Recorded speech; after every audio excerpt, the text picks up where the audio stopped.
Hey, Facebook, good evening to you guys. How are you all doing? Just wanted to check in and tell you guys I had a webinar tonight. And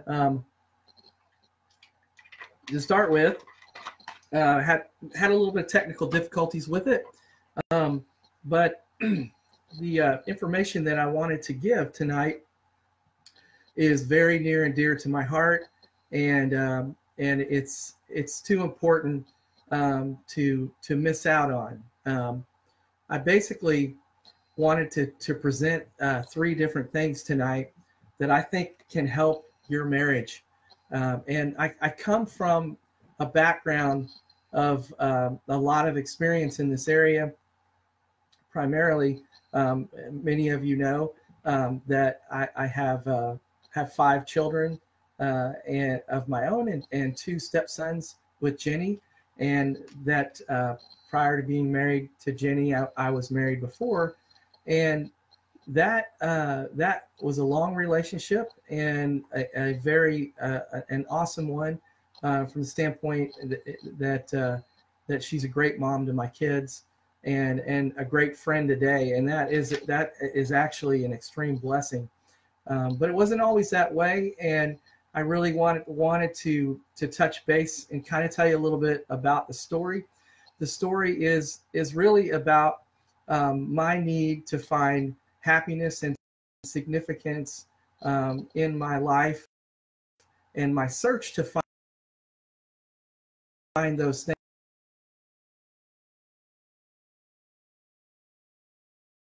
things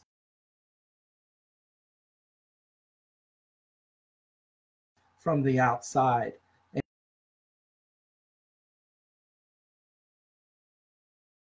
And that kind of thinking and that kind of mistake led to me being the 50-year-old guy with all of the shades, where I was seeking and getting attention in the wrong places, and that led, unfortunately, not being faithful in my marriage. And it caused a great deal of pain, unimaginable pain to my wife, our extended family, and even to myself. It was a very bad focusing on the wrong things. It really was a kind of a reset of my life, where I should have been using those 4 or 5 years it's taken to move past that and learn the lessons to get much further down the road in my life. And you know, since that time, you know, I've come to realize that, you know, happiness and significance are not things that I should find or look for on the outside. In fact, happiness is not related to what someone does for me. It's not something that is related to the circumstances that are even going on around me.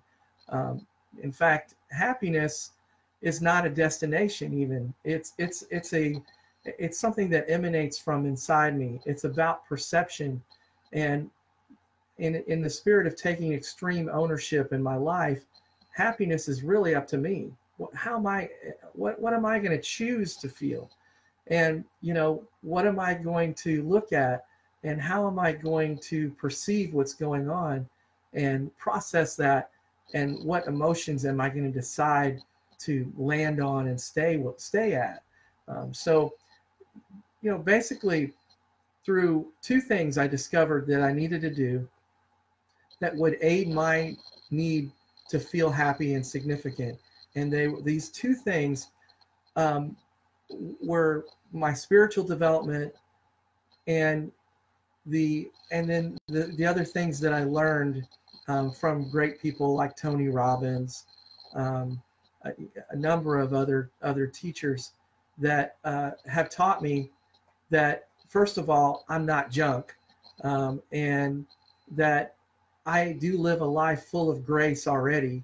And if I focused on that, and then my idea of happiness could really change. The other thing I learned from Tony Robbins was the concept of utilizing the word state, where state is how you feel.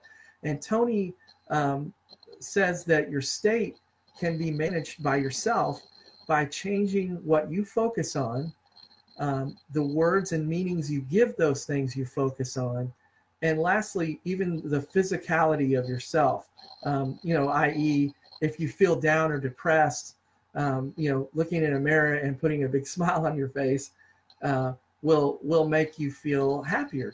It's hard to feel depressed when you're doing jumping jacks.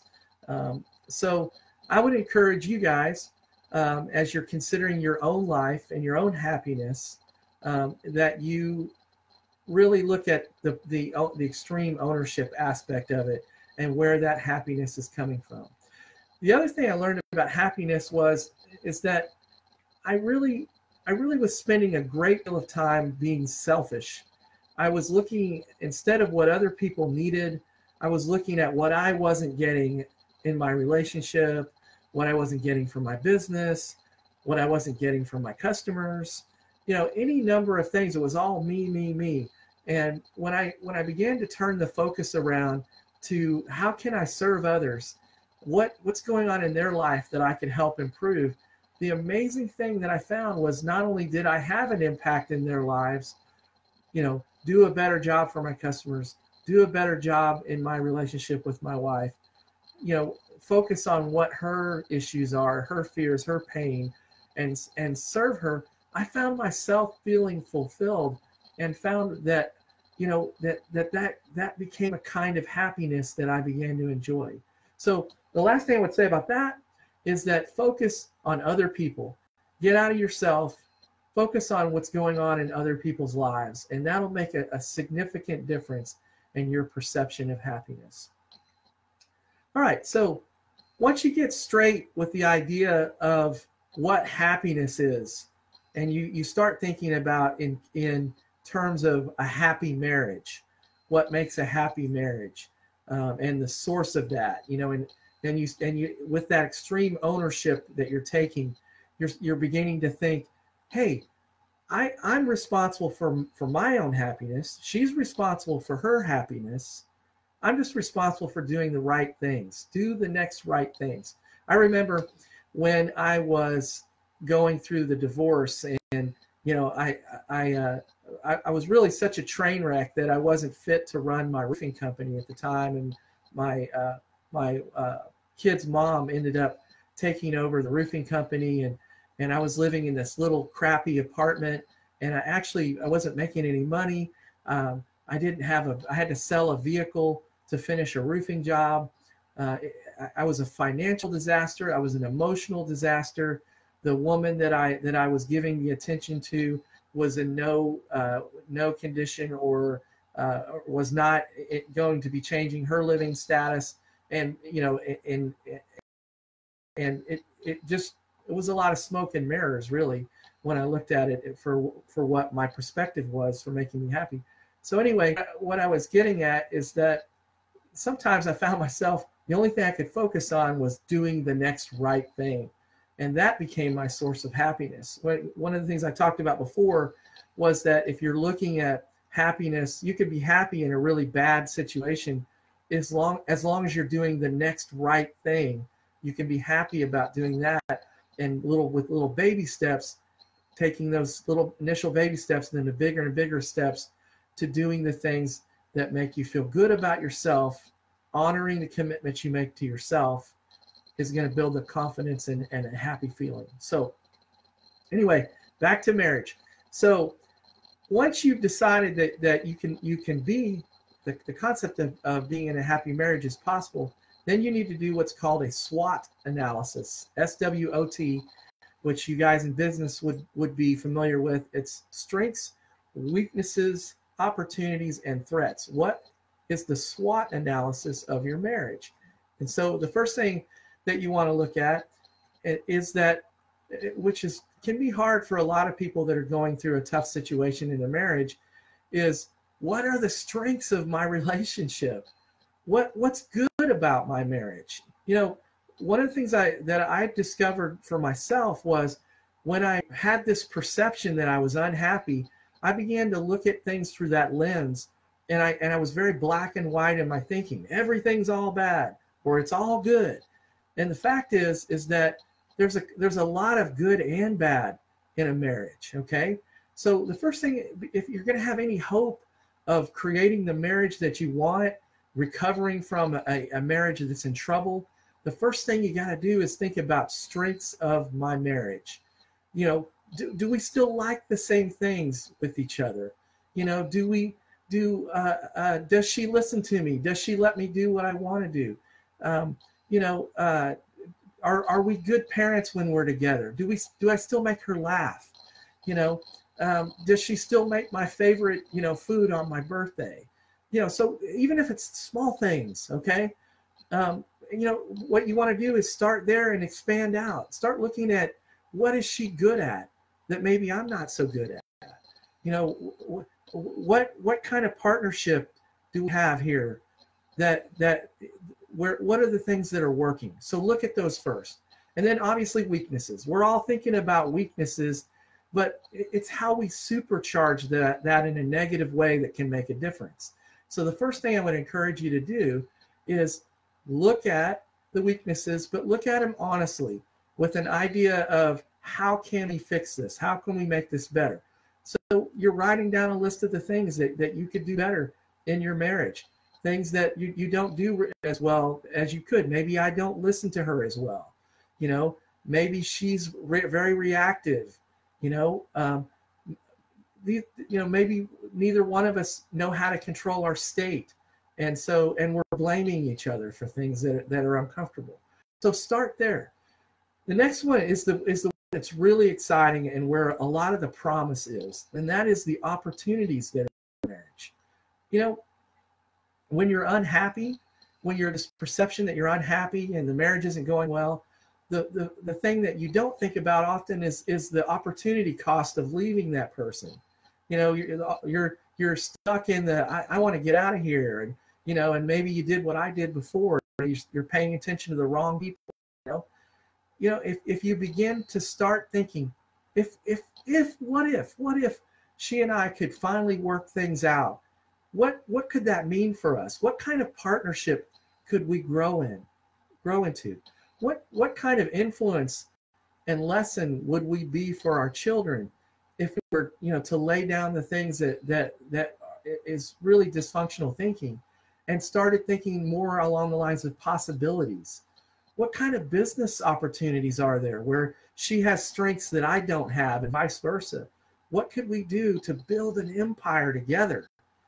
Those are the opportunities that exist in your marriage. And the beautiful thing about opportunity is in this world, opportunities are about endless because there's any number of things that can be learned and created together with the right mindset.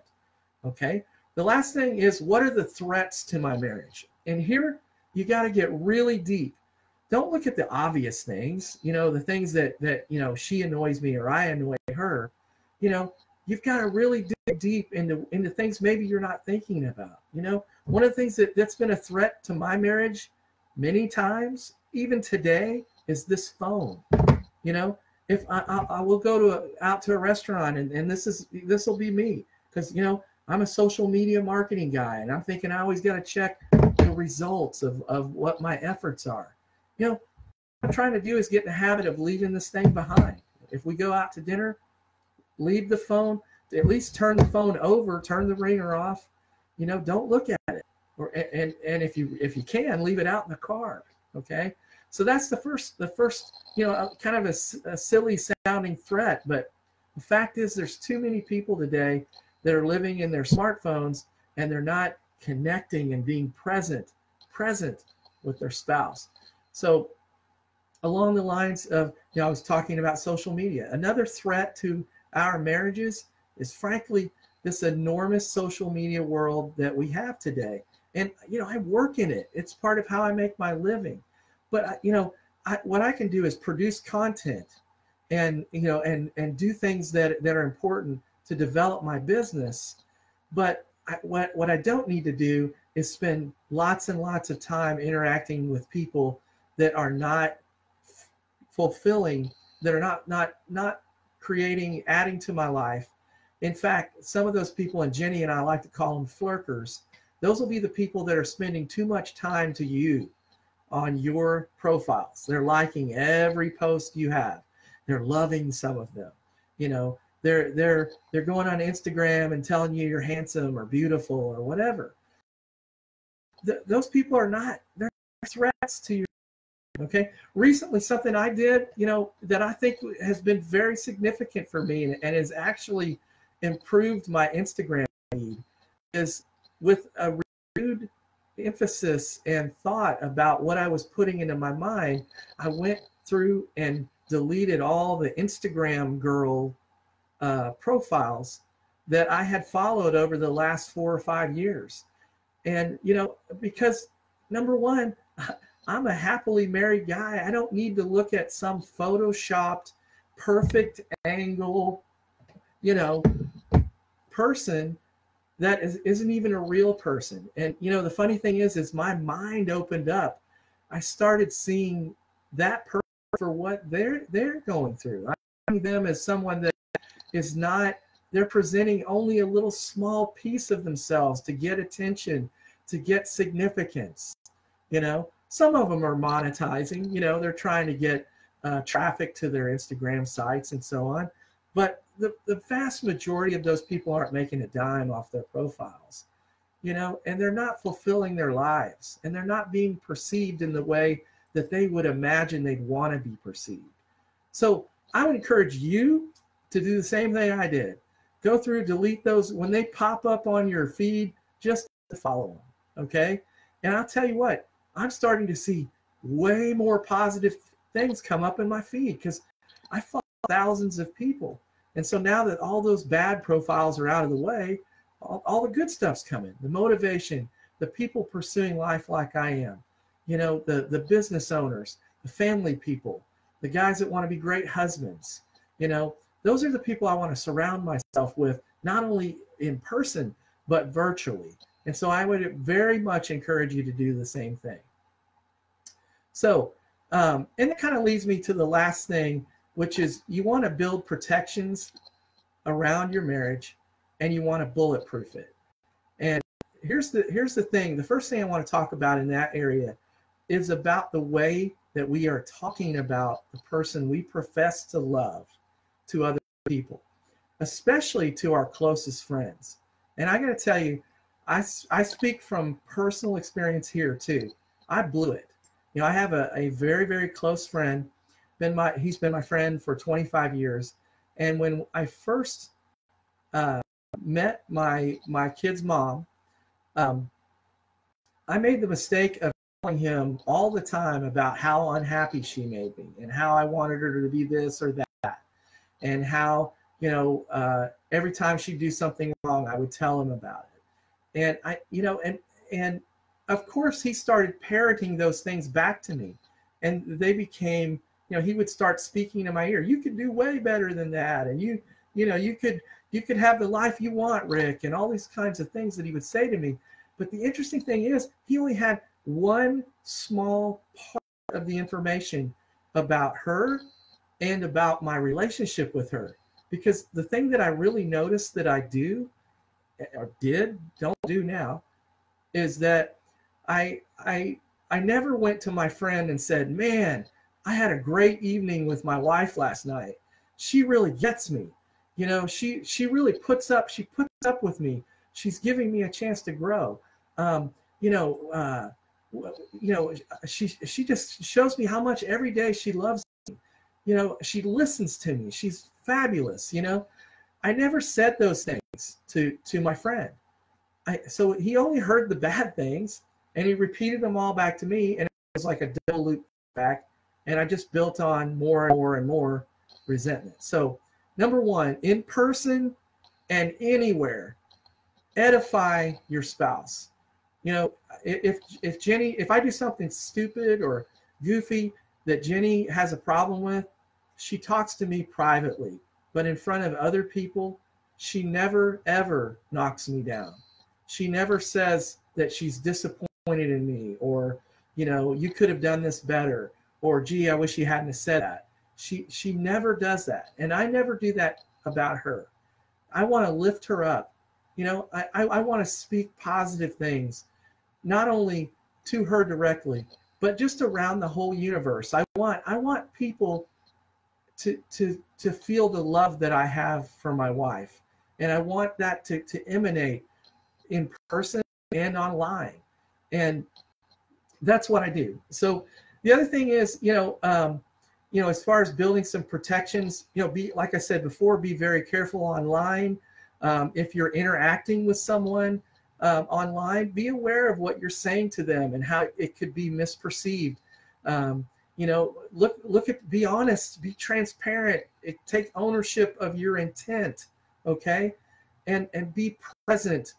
And because a lot of times guys, and like especially me, we can be naive about what other people intend to be saying to us and the messages that they're giving to us.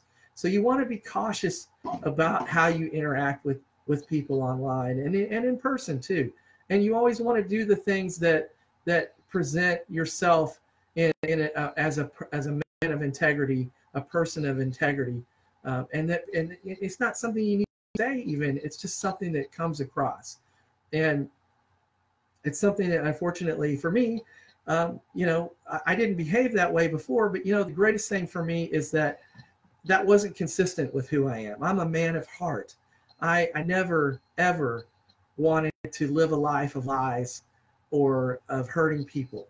But you know what? Intentions don't matter at all. It's what you do that matters. So focus on doing the right thing. One of the things I do, and I've been made fun of, even, one of my high school buddies made fun of me for with Jenny and I in it. He kind of knocked that like it was silly or high school or juvenile. But you know what? I don't care. I don't care what other people think. I care about what she thinks, because a lot of points with her heart when I put that profile picture up and I leave it, and she doesn't like to be on camera. She's, I'm the peacock in the relationship, but I always try to do what I can to include her, and she does the same thing. If you look on her profile, she's sharing me out. She has my picture on her profile as well. And it's not some kind of, waving the flag, look at us, we're great, we're the loving couple. No, it's about taking the motions, acting on the way that we want to be, and reinforcing with our behaviors our intentions to do what we want to do, and we want to succeed. So anyway, that's all I've got to teach today. This was what I taught on the webinar today. I don't know if anybody has any questions, if they want to write something in the comments and talk about it. But I do want to, and I'll be happy to answer anything that comes up or talk to anybody. It's great to see Clinton and Mitch Heaslip here in the feed. What's going to be great is that this will be a forever thing on Facebook, and you'll be able to see it. I have developed, and I really only have about 10 spots at this price, because I'm testing this program out. It's a 6-module program to help you connect with your wife and kids. It's good. It's essentially a video teaching that will deliver into your email once a week for 6 weeks. Normally, I would be pricing this at $67, but because you're seeing it here and I have it on the webinar, I'm only going to charge $27. Okay, $27. For this great stuff. I go deeper into what I've been talking about here with the lesson, and with some action and accountability, and the thing is, I mentioned before, I went to church, and I definitely a faithful person, and church men's groups were a big part of what I was doing, and they're wonderful, and I would encourage you to be a part of them if it's something that you can fit into your life and make time for. What I discovered for myself is that I loved that hour that I got with the men, and I love the connection on the calls, but I just need more, and I need to surround myself with the light, and that's what manwithheart.com is. And so just to kind of promote that a little bit, the Facebook page, you can just search Man with Heart, and you can join the Facebook page. There's also a closed group for men in there. It's closed so that men can be who they are with other like-minded men, get some help working on their marriage, with kid issues, just be supportive of one another. I want to encourage you to sign up for that. And then the website is manwithheart.com. And that link is above me in the wording of this post. And if you go to that website, there's a quick 3 free video course in there that I'd love for you to get. You just sign up for it with your email address, and you'll get 3 emails, and my blog posts also, and you'll learn what it is to me to be a man with heart, and you'll find the support that you need to reconnect with your spouse, be way more present with your kids, and maybe recover from some past business failures and / personal failures that have given you a sense of or loss of confidence as an entrepreneur. I'm an entrepreneur. I own a roofing company, a social media marketing company, and then I do online business also. So, it took over the 4 or 5 year period of time that I've gone through my healing and discovery and growing and evolving.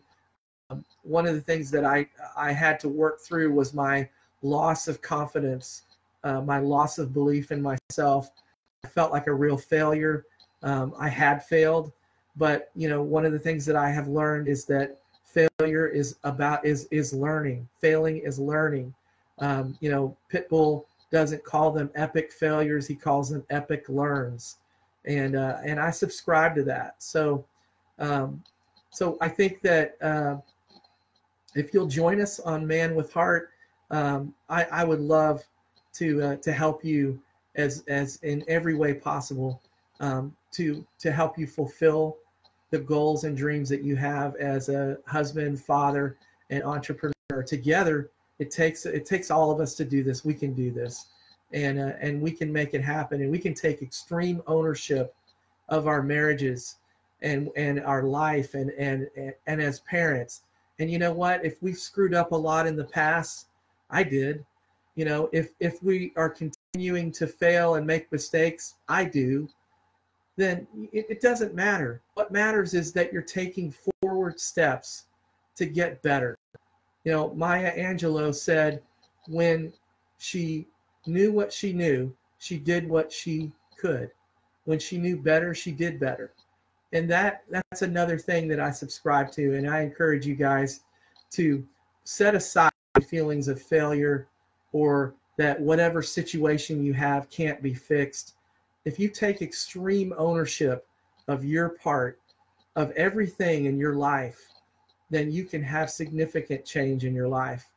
Just keep pushing forward. I believe in you. I believe we have a God that believes in you and wants fabulous things for you, that has already shown you grace in your life. He's shown me so much, so just be a man with heart, okay, and make it happen. So anyway, the last thing I want to say is, if you're interested in the 6-module course, the link is also up there. Just click on it. You'll go to the site. There's a couple modules.